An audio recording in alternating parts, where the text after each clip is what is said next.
friends, and welcome back. Happy New Year to everyone. I know we're 10 days in, but Happy New Year nonetheless. Today I want to show you a card that I made using some Christmas products from Scrappy Tails. And I just wanted to show you that you can add different colors to these stamps and sets in order to make them work for everyday cards. So these are the products we're going to be using today. I'm going to be focusing on the Candlelight Christmas Poinsettia stamp set here. And I'm using the coordinating dies along with this triangle A2 size cover plate. And that was actually from the summer release. So I'm actually going to be using the cover plate not to cut, but to actually emboss. So I've got my embossing mat here. You might have the gray rubber mat from Spellbinders, but this is from We Are Memory Keepers. I use it with my Sizzix Big Shot because, I don't really have to buy another one that works all the same. And I just put it through my die cutting machine and you can see the impression it makes. It's so pretty. Now all I want to do is kind of cut this to be a nice rectangular shape. You can see that the plate on the edges it embosses it as well. So I want to just cut off those edges and have them look nice and clean. And this will fit an A2 size card base with a bit of a border. Now I'm going to do something a little different. So I have my gilding flakes here from Nuvo. These are the gold option and I haven't used these in so long, so I'm excited to use them today. I do recommend using a container or a box or something because those flakes kind of get everywhere because they really just fly with just a little whiff of air.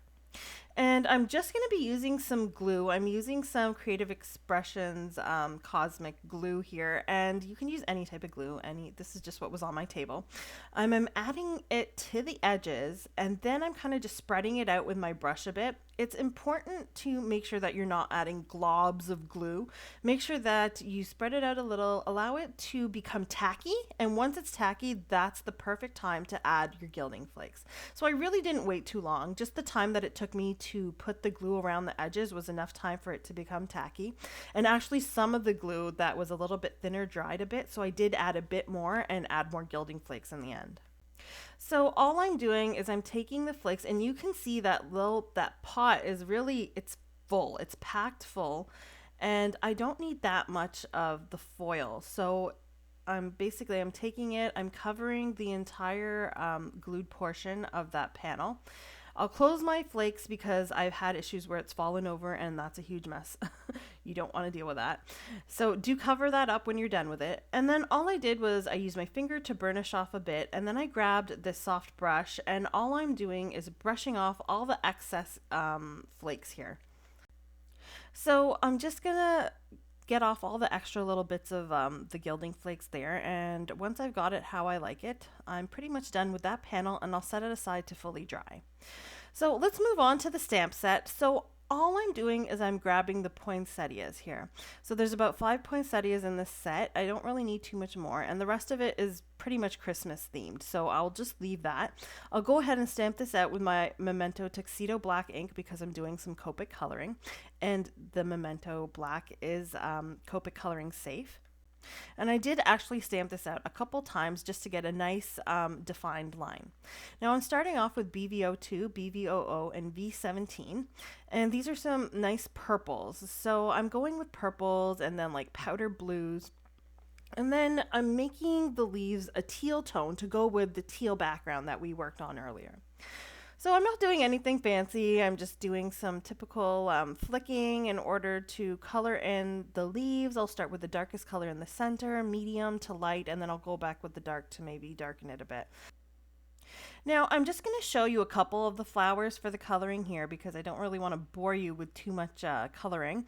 I'm doing 3 purple, and I'll do 2 blue. And for the centers, I'm just using a little bit of a lighter yellow to color that in. Now, part of the reason why I chose this particular stamp set or Christmas set in general is because, first of all, I love poinsettias. And I know that they have a definitive pointy look to them with lots of leaves and layers of petals. However, this one in particular has a flowing look to it. It's not as rigid as some of the other designs, and therefore I thought that you could pass it off as being maybe another type of flower, which is more of an everyday flower. So that's why I thought that this one would work. So now I'm coming in with my teals, and all I'm doing is just adding highlights, the lighter teal where I think it would belong, and the darker teal where I think there would be shadows, or specifically on the veins where the leaf might be a little darker. Um, it's really just simple coloring, nothing too technical here. I'm going to add some yellow to the centers, and then this flower is complete. So that's typically how the purple one will look. We'll move on to our blue flower, and I'm only using two colors for this one. I didn't feel I needed an in-between color. I'm keeping it pretty simple as much as I can.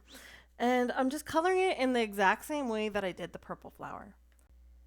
So as I mentioned, this card is going to be more of an everyday card, and it will be a card for, say, a friend or somebody you haven't spoken to or met up with in a while. And the sentiment for this one's going to be let's connect. Now, I normally use the typical sentiments like hello and thank you and so on and so forth. So I thought I'd kind of use something a little different today.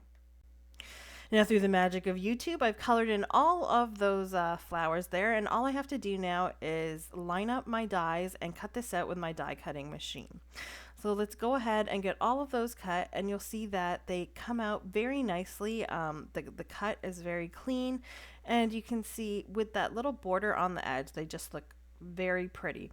The purples and the blues go together so nicely. So as I mentioned, I'm using this Let's Connect sentiment. This is from the Pink Fresh Studio Fancy Script Words foil plates and dies. So I've gone ahead and foiled that with some gold foil, Spellbinders foil, and I've cut it out with the coordinating die. And now I've got everything to put my card together. So let's go ahead and do that. I'm going to attach my card panel, the one with the foiling on it, to a white A2 sized card base. Now, I was on the fence about adding a bit more dimension to that, but I figured there's enough texture in this card. I don't need to add foam behind it. Now I'm just kind of mapping out my card where I want to place everything. I actually do this for all of my cards. I don't always show it, but I like to kind of know where everything's going to make sure everything is going to fit. So once I know where these poinsettias are going, I'm going to attach 3 of them with some foam squares for a little bit of dimension to prop them up off of that background. Since the background is very kind of busy, it's got a lot of texture from that cover plate and it's got the foiling, I thought the foam would work well to kind of make those poinsettias stand out a little more. I am going to glue down that last blue poinsettia just for the sake of having a variation in dimension. And then for the sentiment, again, I'm using some foam strips. Now, once I've got the card pretty much put together, then all I really have to do is embellish it. And I'm not sure if you're familiar with this, but Scrappy Tails has introduced a whole bunch of beautiful embellishments to their store, to their online store. There's a whole ton of them. I do recommend going ahead and taking a look at them because they're just gorgeous. And I'm an embellishment collector. I love embellishments, so I actually would love to have all of them. So we did make 5 poinsettias and I didn't need the 5th one. So I'm just going to add a bit of foam to the back of that and just attach it to the inside of my card just for a little bit of interest and to tie in my design from the inside to the outside. So I've also got those embellishments that I was speaking of. This one is the gold rhinestone mix, but it's also got some silver pearls in it. So I'm going to add some of those silver pearls along with a couple of the clear gems to the background of this card. And that pretty much completes my card for today. So I hope that I've been able to convince you that you can use your Christmas products for everyday crafting. Don't put that stuff away yet. Go ahead and use them. Extend the life of your products. Please do like and subscribe if you did like this video, and all of the products that I have used are linked within my blog, which is linked in the description below. Now, Scrappy Tails does have a new release that was released last Friday, and I don't have my hands on it yet. I will have my next video focusing on that, but I'll also have a link to the Scrappy Tails store in the description where you can check all of those great new products out. It's called the J'adore collection, which is beautiful. So have a great day, guys, and check out all those links, and I'll see you again next time. Bye.